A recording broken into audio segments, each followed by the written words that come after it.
Tous les médias en ont parlé, le très médiatique et problématique immeuble du 17 avenue du Tilleul du Cange fut aux prises des flammes dans la nuit du 27 juillet, faisant une vingtaine de blessés et malheureusement un mort. 600 personnes y avaient été évacuées. Après la décision immédiate préfectorale de fermer définitivement l'immeuble sinistré, plus de 300 occupants des 11 étages de l'immeuble furent accueillis dans les hôtels, les socioculturels et gymnases du Cange et les villes avoisinantes de Famec et Fleuranges. 5 jours après cette difficile situation pour les sinistrés, une solution plus confortable pour les familles a été trouvée. Aussi ont-ils été accueillis pour le plus grand nombre à la cité universitaire de Born-Saint-Martin ainsi qu'à l'ADEPA de Vigy, en attendant une solution de logement définitif fixée par la préfecture au plus tard pour le 20 août. Monsieur Gérard Léonardi, maire du Cange, que nous avons vu au Diapason, le centre socio-culturel de Ucange, l'un des centres d'accueil des sinistrés. Alors j'avais dit qu'il y avait 3 stades. Le premier stade, c'était l'hébergement d'urgence qui a été réalisé dans 3 gymnases avec une restauration ici au Diapason. Ça se termine aujourd'hui parce que la deuxième phase qui est l'hébergement intermédiaire va commencer. On a 270 places au Crous à Metz et on a 50 places à Vigy. C'est-à-dire que chaque famille s'est vue attribuer un logement en attente du relogement qui va commencer cette semaine. Au centre social Le Diapason du Cange, à quelques heures du départ des familles pour Metz, les bénévoles qui ont répondu à l'appel de la solidarité furent une 50aine, du Cange, de la protection civile, mais également des communes avoisinantes, comme par exemple Knutange, où même son premier magistrat était présent. La présence knutangeoise, elle est au même titre que celle des autres villes de la vallée.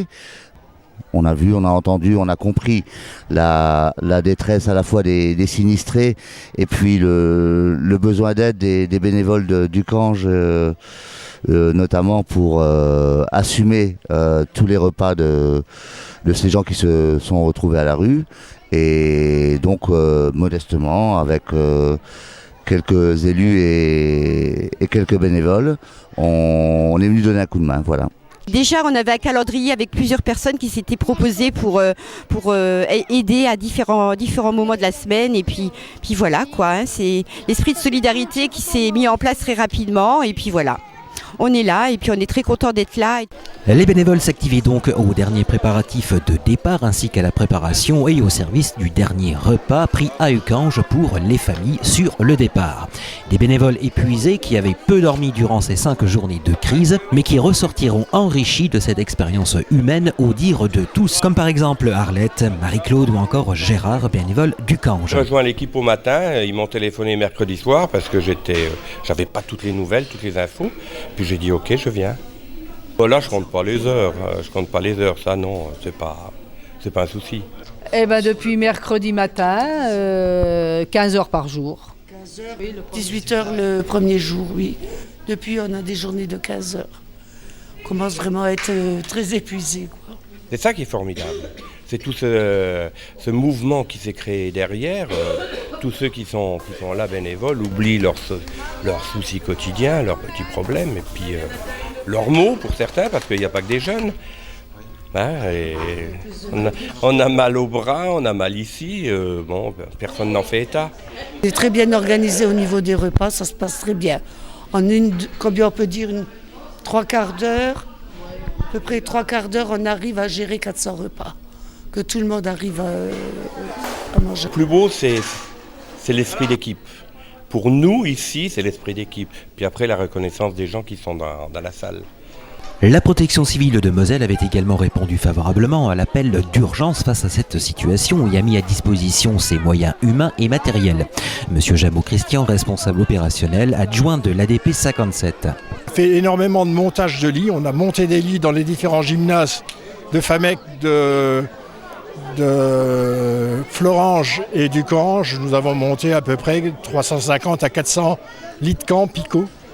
Nous avons mis en place les dortoirs pour que les gens puissent dormir au premier moment de la crise, quoi.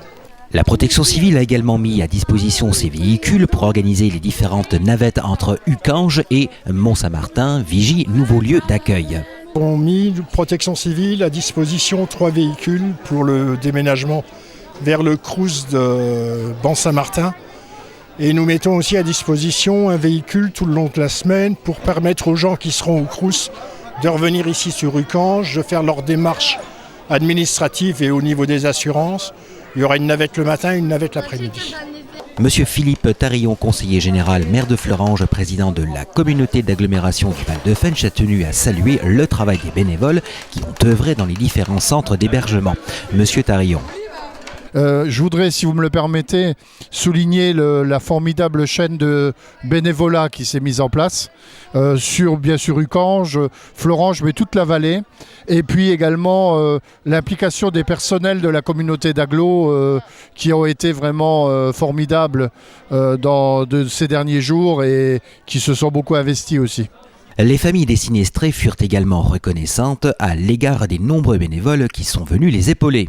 Vraiment, je voulais dire que merci aux bénévoles, merci à tout le monde. Mais nous, on est nerveux, tout le monde. On dort mal dans les petits lits et tout. Et maintenant, ils sont trouvés à Metz des chambres d'étudiants. Je dis que merci à tout le monde, mais quand même, c'était dur pour nous et tout. En plus du problème de relogement se rajoute l'angoisse pour certains sinistrés de leur régularisation, notamment pour la communauté yougoslave du Kosovo. Donc on a de la famille qui n'ont pas de papiers, qu'on a suffi beaucoup, avec nous tout le monde. Donc s'il vous plaît, est-ce que vous pouvez les aider? Voilà, ils n'ont pas de revenus, ils n'ont pas aucune aide. Voilà, pour savoir exactement, sans habits, sans rien, sans veste. Voilà, catastrophe.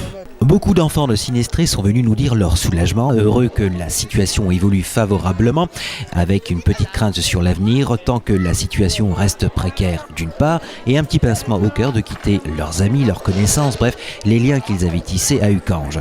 Nous, on aimerait bien rester encore à Ucange, comme on a des amis, des copains, des copines, si quelqu'un en a. Bonjour, je m'appelle Vélia, j'ai 12 ans et demi et j'habite à la Tour. Pour moi, c'est une grosse catastrophe que la tour est détruite et je remercie tous les bénévoles qui nous ont aidés. Pour moi, c'est la catastrophe. Je m'appelle Kemal, la tour elle a cramé et on doit y aller au diapason. Au moins qu'ils nous aident, ils ne nous aideraient pas, on sera déjà dans la rue. Mais on leur remercie qu'ils nous donnent à manger et qu'ils nous sauvent. On va maintenant quoi, à midi 30, on y va à Metz. Nouvelle maison, tout, nouvelle école et merci, bonne soirée à tout le monde. Au centre social Le Diapason, en plus des bénévoles, de la protection civile, des services municipaux, une cellule de relogement avait été installée par la CAVF avec le soutien de l'AMLI. Monsieur Philippe Tarillon. La cellule de relogement avec le soutien de l'AMLI en particulier sera présente bien sûr ici à Ucange dans des locaux de Batigère très rapidement, avenue des Tilleuls d'ailleurs, et présente également sur le site où se trouvent les sinistrés à Ban-Saint-Martin. Au moment du départ des familles de sinistrés vers les cités universitaires de Metz, une centaine de solutions de relogement avaient été trouvées par la cellule.